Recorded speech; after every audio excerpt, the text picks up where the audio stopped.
Black Myth Wukong was one of the most anticipated games for years now, and the hype for it was absolutely insane. But when you get a game of this nature that has this much hype, it can be difficult for it to meet those expectations. But in the case of Black Myth Wukong, it absolutely met those expectations that people set for it. With this game breaking records left, right, and center and peaking at 2.4 million players on Steam. And as of this point making this video, it has sold over 18 million copies. This has genuinely become one of the best launches in gaming history. But just because it has a lot of sales doesn't instantly make it an amazing game. With Black Myth Wukong though, I do think it backs it up with it being really enjoyable. Personally, I've never really played a game like this before though.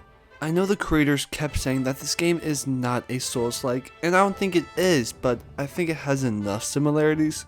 The only Souls game I've ever tried before this was Sekiro, and that was like 5 years ago, and I gave up after like the third boss because I was annoyed at how difficult it was. But trust me, I am going to go back and beat it along with every other Souls game. So I feel like my experience with this game is going to be a lot different compared to people that have beaten every Souls game in existence. But even with me not having any experience with these types of games, I had an amazing time playing it. Like I stated in this intro, this is what I consider to be my first full experience of a Souls game.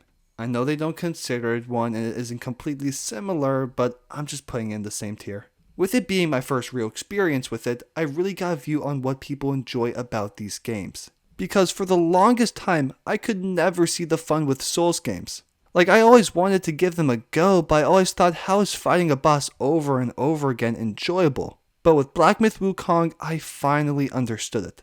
Obviously, there were times where I was annoyed over the fact that I had to fight the same boss over and over again. But that was nothing compared to the desire and determination of beating it. It was so much fun learning the boss's moveset and learning the best way to take them out. I finally got to understand the enjoyment around these types of games, and it makes me want to play more of them and go through every single Souls game. And I know that for a fact that these games are going to absolutely destroy me. Because with Black Myth Wukong, the difficulty was a massive talking point, since this game has a wide range of players with a wide range of skills and experience with these kinds of games. Some people that have never touched these kinds of games before, all the way to experienced Souls players. And I heard a lot of people comparing Black Myth to a Jedi Survivor or the newer God of Wars. And personally, I think Black Myth Wukong is a lot harder than those games. Because for most people that play Jedi Survivor or God of War, they are not playing it on the hardest difficulty. And that's the only point where I could compare them, and I still think Black Myth is harder.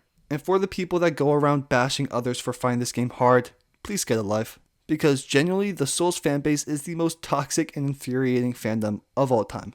They can't even fathom someone struggling with these types of games. You say you're struggling or this game is hard and they just proceed to bash you and say skill issue and get good. Like, they're not technically wrong. These types of games do come down to whether or not you're good at them. But they make it so unbearable to even enjoy these types of games because they make it always seem like you have to play this game a certain way or other things. Okay, I keep going on these tangents. Let's actually talk about Black Myth Wukong here. I think this game is fantastic and it lived up to the hype. And if you're looking into getting into potential Souls games, I think this is a solid entry point as this is more forgiving than Souls games and easier. But it still carries a similar concept and style. And if you enjoyed these kinds of games, you would enjoy other Souls games. I think hands down what Black Myth Wukong does best is its combat and boss fights. When the game was coming out, there were so many reports talking about the amount of bosses in this game. And they were not lying. There were like 10 to 20 bosses each chapter and the variety around them was insane. I only really remember one point where there were some reskins of bosses and that was in chapter 5. And then a few other ones that were super basic or just kind of based off of normal enemies. But still, to have that much variety where I can genuinely only think of a few bosses throughout the game that are repetitive or basic is insane. Each boss fight was so unique from one another and posed a completely new challenge. And I basically enjoyed every boss fight in this game, besides a few of them. Especially the main bosses, each one was super enjoyable and a good few of them were very challenging and added to the experience. Personally, the bosses in chapter 1 weren't too bad for me. The ones I struggled on a bit were the White Clad Noble and the Black Bear. But then for me personally, chapter 2 was the hardest chapter in the entire game. Tony the Tiger and the Yellow Wind Sage took years off my life. They were so difficult for no reason, I was about to crash out. Bro! Oh my gosh, bro. Oh my... I actually suck. Bro, I'm done. I just want to end it off. But I did eventually beat them, and the feeling once beating them is amazing. Like I said before, I finally understood the feeling that makes people enjoy these games because it was so satisfying finally beating them. But one thing I want to point out with this game is that most of the time, if you're struggling on a boss, there is a tool that you can get to make the fight 10 times easier. Which I honestly like because you can still choose whether or not you want to get it. With the yellow one stage, you could get an item called the Wind Tamer that made its final phase so much easier, and the same could be said about the final boss in Chapter 3 and 4 and a boss in Chapter 5. So often, there are tools at your disposal that can make the fights easier. Obviously, since I think Chapter 2 is the hardest chapter, I do think the game got a little bit easier from there. But I don't even think it was like the game was getting easier, I think it was just starting to understand the game more, and there were still definitely a good amount of bosses that were difficult. Chapter 3 was pretty chill, besides the final boss, oh my gosh. It pissed me off how he kept turning to gold and would just negate your spells. But even with him, you could get a spell called the Spellbinder that made your damage even higher, but in return depleting your mana. And oh my gosh, another boss in Chapter 3 sucked. Captain Y's voice was unbearable and probably my least favorite boss in the game. He wasn't even that hard, but just having to hit his legs that do no damage, waiting for him to fall to actually do good damage was so annoying, and his attacks were pissing me off. And I cannot talk about this boss without speaking on the area leading up to him. You get this effect where you get like stunned and then like half of your health goes away, you can't move, and then all these enemies just attack you. It's actually the worst thing ever. And I fell off the edge of that stupid place so many times. But with Chapter 4, it also wasn't that bad, but the last boss would have been insanely annoying if I didn't have the Weaver's Needle to negate his second phase. Like, that second phase was actually insane when I tried to do it without the needle. I won't get sidetracked here, but I do want to mention that I genuinely think Black Myth Wukong has some of the most cinematic fights in gaming. I think consistently, each fight in Black Myth Wukong is cinematic. But like this boss fight here with the Taoist Master, when he transforms into second phase, it's actually so cool looking. And then the opening of this game was actually wild. And then the secret ending is so cinematic. And then Chapter 5 was not that difficult, but the final boss of the game was the coolest thing ever. I didn't do the secret ending, so I can't say anything about that, but the final boss was amazing and probably my favorite fight in the entire game. It had the perfect mix of defending and dodging, but also attacking. But the man was so disrespectful sometimes with his moves. Like that combo I just showed, and at random times when you're trying to drink your gourd, he's just gonna freeze you and take it from you and drink it instead. But it was a lot of fun learning his moveset and his attacks. It was awesome. He was definitely difficult though.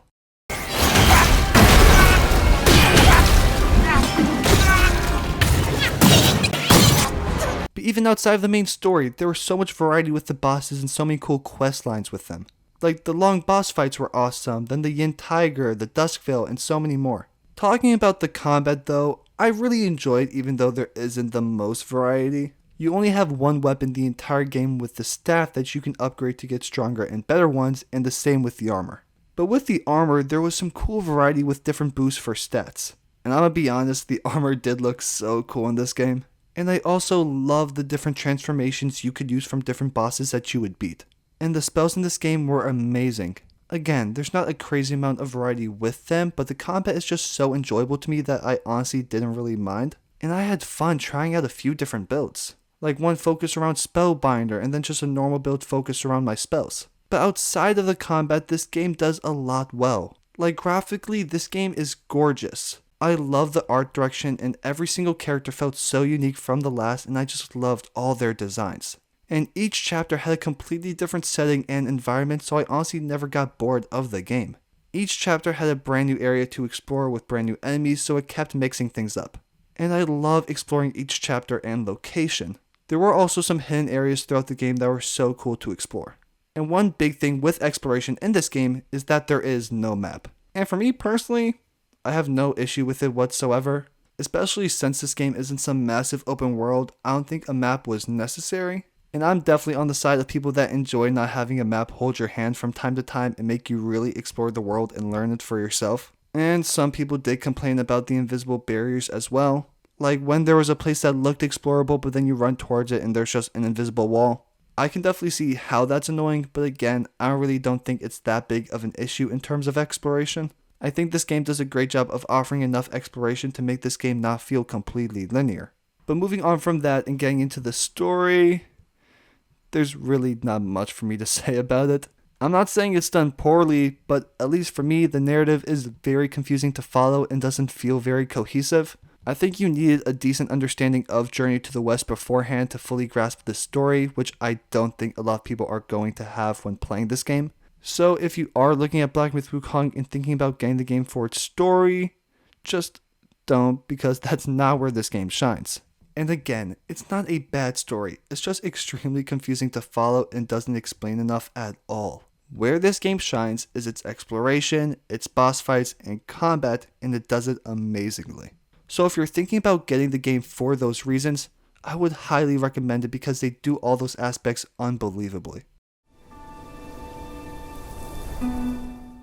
But overall, this game is fantastic and I think it was well worth the hype and delivered on it. For this being the company's first ever AAA game, it's an unbelievable feat for making such a well polished game. I played on the PS5 and had a few crashes and bugs, but over the course of 55 hours, it was basically nothing. And they just crafted such a beautiful world to explore and experience and made the combat and boss fights so enjoyable. Me being someone who has not dove into these kinds of games before had an amazing time with it and would highly recommend others to give it a go. But in regards to whether or not Black Myth Wukong has a chance of winning Game of the Year, I think it does. And maybe a few days ago as I'm making this video, I would have said it was the favorite to win it. But then Astro Bot came out and, oh my gosh, that game is a masterpiece. But even without Astro Bot existing, let's say, I would still think it would be a possible struggle for Black Myth to win it, because this game did have its controversies when it came out over some comments that the company had made. But along with that, even with this game being a commercial success and the sales of this game being off the charts, it has somewhat average reviews. Obviously they're good scores and not average, but when talking about a game that could potentially win Game of the Year, it's weird seeing the scores for it being like 8 out of 10s. This would have been in the same tier as like a Dragon Age Inquisition in terms of a game winning it with not that great of reviews for Game of the Year standards. Especially Dragon Age Inquisition, I have no idea how that game won it to be honest. But especially in Black Myth Wukong's case, since we've had a few other games come out this year with amazing scores, I think this is 100% a contender for Game of the Year. But at this point, I don't think it's going to win. And that is completely fine, and I'm really excited to see what the studio pushes out next, with there being some rumors for DLCs for Black Myth Wukong, which would be awesome to get. I loved every single second of this game, and I'm so happy with the outcome of it. My final rating of Black Myth Wukong is also an 8 out of 10. This was a fantastic game with not too many flaws in my opinion. And if you are interested in diving into these kinds of games, I think Black Myth Wukong is the perfect game to do that with. If you made it to the end of this video, thank you so much for watching and I hope you enjoyed it. If you did, it would mean a lot if you could like, comment, and subscribe. Again, thank you guys so much for watching, your support means the world to me, and I will see you in the next video.